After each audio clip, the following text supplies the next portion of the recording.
Chapter 15, Oxidation and Reduction.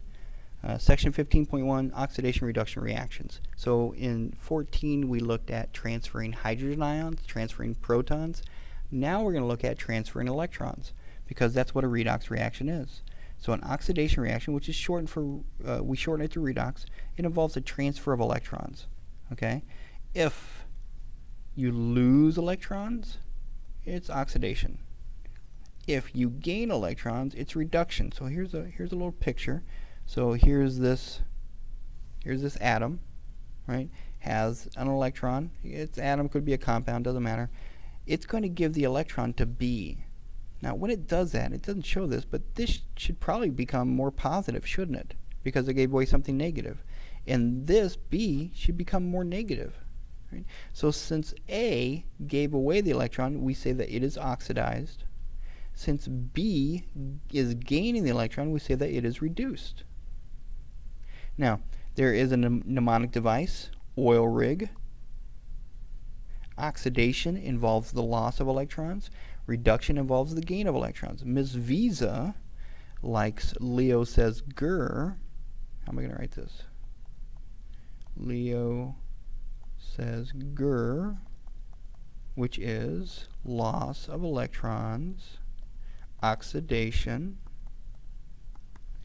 gain of electrons, reduction. Okay, and it's very important to have those down. It's also important to be able to recognize oxidation reduction as far as where the electron appears. So if the electron appears as a product, it's oxidation. If the electron appears as a reactant, it's reduction. I find that throwing that in there, kids often do a good, better job with it. So here, take a look. Here's sodium. When sodium becomes oxidized, here is the oxidation reaction. Okay, it's going to lose that electron. When calcium becomes oxidized, it's going to lose 2 electrons. Going the opposite way here, for reduction, when bromine gains a couple of electrons, it becomes bromide, Br minus. Okay, and very important, where you have reduction, you have to have oxidation. You can't give the electron to nobody. You have to give the electron to somebody. Right? So where you have reduction, you have to have oxidation. And then also, if you transfer 2 electrons, you can't gain 3 electrons. Right? If you transfer 2 electrons, it has to be gain 2 electrons. Or if one transfers 2 electrons, the other one gains 3, it's actually 6, right? Because that's what's common between the two of them. 2 and 3, they both go into 6. And you'll see that coming up. Okay? So here's a redox reaction. We got zinc, which is neutral, becomes, let's break this up, becomes zinc 2 plus, and here's sulfate, SO4 2 minus.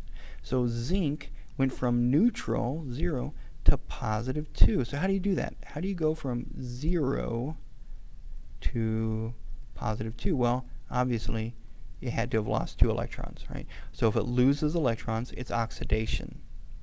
Then take a look at copper. Okay, here copper is copper 2 plus, isn't it? Over here, copper is neutral. So what's going on there? It's going from copper 2 plus to copper neutral. How do you do that? Well, you gain 2 electrons, right? Because now it's going to be neutral. So this would be reduction. And you'll see this a lot throughout this chapter, this idea of oxidation and reduction. We do a pretty good lab on this, and in the lab there's some computer portions that goes over this idea. So here, take a look at this picture. Here's the copper 2 plus ion coming in, and it's actually going to strike this zinc. Let me use a different color for that. It's going to actually strike this zinc atom. Now the atom is neutral. Remember, atoms are neutral, right? This is a 2 plus. So the zinc gives away 2 electrons to this copper atom, or this copper ion, I should say, and it becomes the copper atom. So here it is, the copper atom. But now that the zinc has lost 2 electrons, it's an ion, and ions can only exist as aqueous. And again, you'll see this in the lab.